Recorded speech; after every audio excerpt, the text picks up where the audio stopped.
Claire here, and we are so excited to talk about not just the launch, but really the collaboration of the lost children and their hidden gifts. And I have known Claire for some years, and we've had the opportunity to work together in a variety of ways. But when she brought me this art and started to talk to me about the dream and what the deck might be and where she was with the project, it was just such a wonderful time of symbiosis and connecting on a new level for us. So I want you to hear a little bit of Claire's story about that collaborative part of how it happened and came into fruition as the deck that you see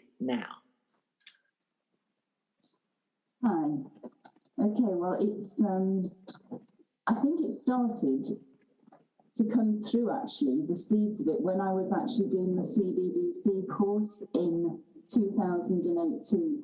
And there was a section on exploring self parts and looking at more of the well-known categories of children was included in that, like the divine child and the nature child and the magic child and the wounded child. So the categories that most of us are probably aware of.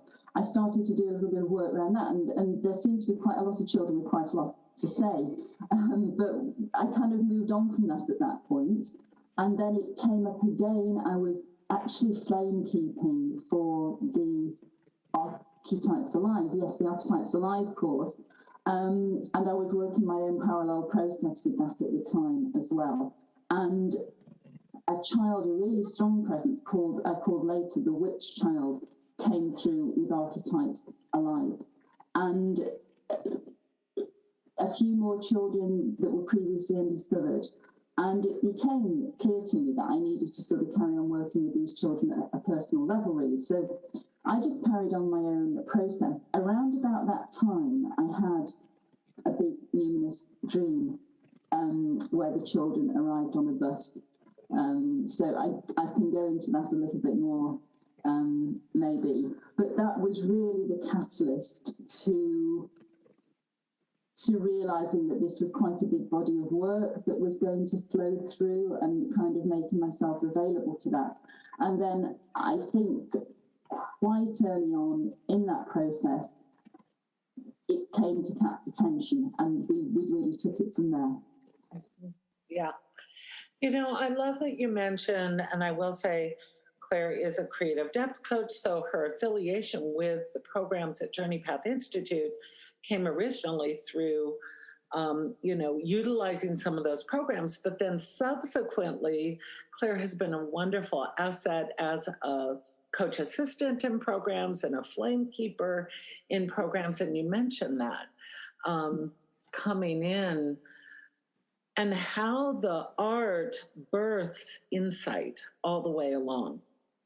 That it's the energies and the entities and these archetypal presences that actually came in to inform you very personally. Mm-hmm. But then as you started to embark on different facets of this journey, you had almost, I'm going to call it, different kinds of visitations. Yes, absolutely. Yeah. So I love hearing that.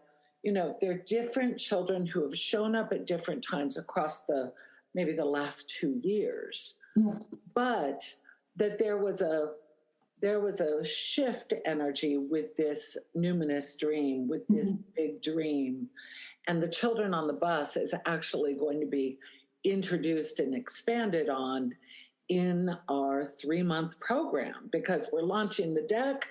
We also have Awakening Magic, this 3-month program. And so there's going to be this real expansion around your dream, the insights and the actual place and space and way that happened as an invitational spark for each and every one of us in our own creative process.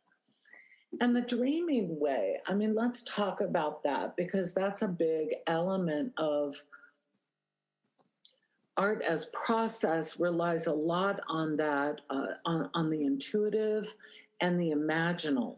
So as you've had these visitations, as different children came through the creative process, through your hands, through mind, body, spirit, heart, hands, right? Yeah.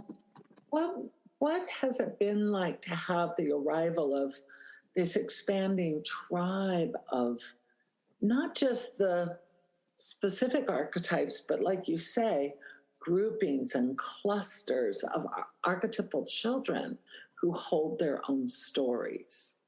Yes, it took me a while to realise there was a whole orphanage coming through, not just a few children. There was literally an entire orphanage of children coming through with their governess. Yeah, exactly.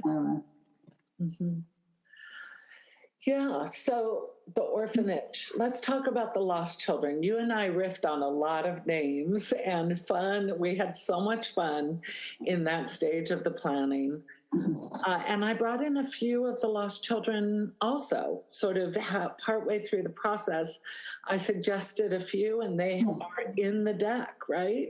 Yeah, you suggested actually all of the eternal children. The pures and the purellas.